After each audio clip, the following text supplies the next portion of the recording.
एक और हमारे बड़का भैया के आदेश बदू को गीत तहार फरमाइश भाई गीत ऐसा चाहिए कि कलाकारों फैन हो जाए।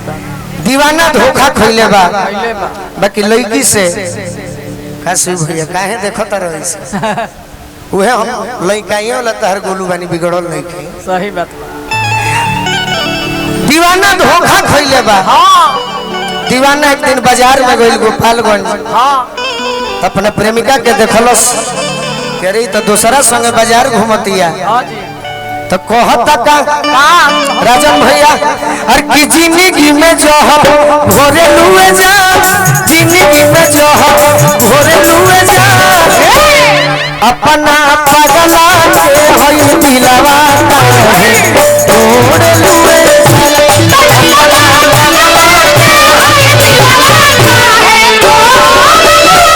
अरे दूसरा से नाता जोड़े लुए जा दूसरा से नाता जोड़े लुए जा तो अपना जनुआ के होई दिलवा काहे जोड़े लुए जा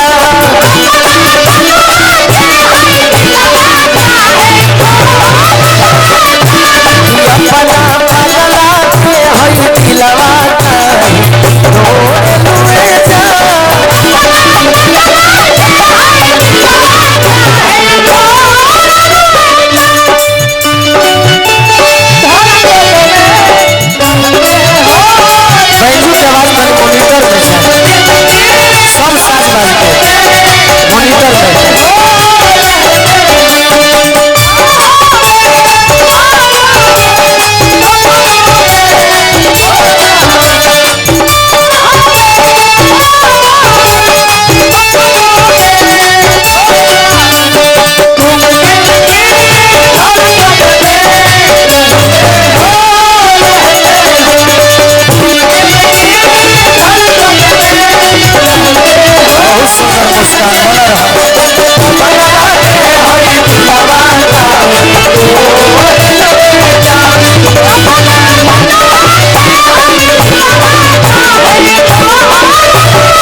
देखो हम मर्दा प्रेमी है खाली गाना गावे वाला है तारा प्रेमी मौगा ना है कि जइबू तो कहब पूजा करू तो दहिया पर थूक दो तू बसाई तैयार करबो।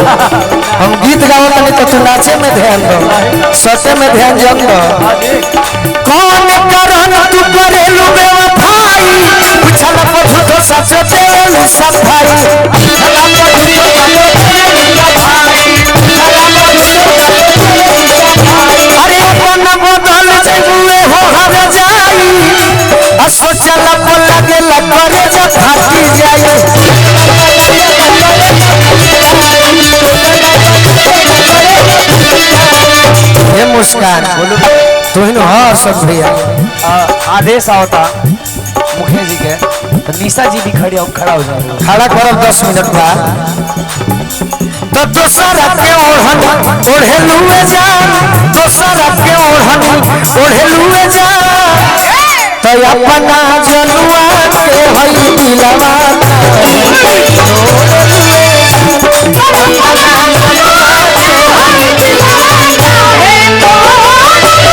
अपना पगला के होई दिलवा तोड़े लुए जा।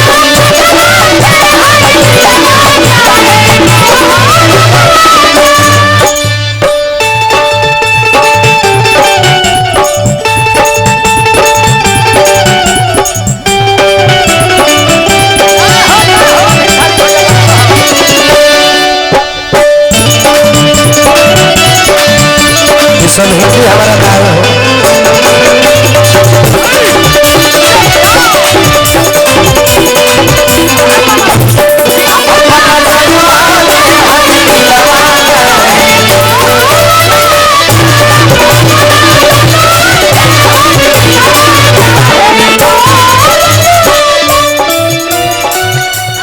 महागठबंधन के प्रत्याशी श्री चंचल पासवान जी 17 लोकसभा प्रत्याशी गोपालगंज के माध्यम से मुकेश भैया हमारे के आशीर्वाद दिले बनी। महागठबंधन के प्रत्याशी श्री चंचल पासवान जी माई के कृपा बनो फिर पद जल्दी मिले।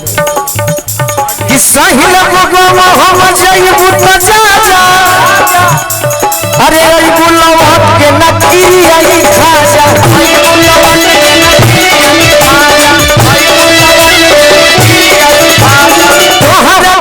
मिली जाई है जिंदगी में फिर नहीं आई है गोलू राजा।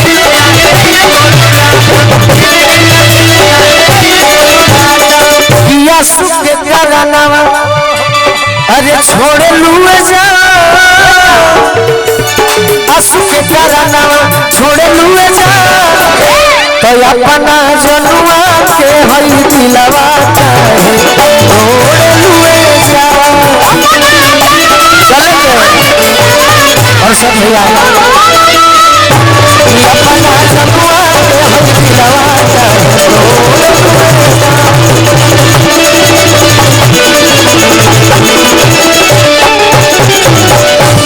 निशा के एक दूगो नया नया गीत आयल बा सुन ली ओकरा बाद संग ही होई रात भर भैया के आदेश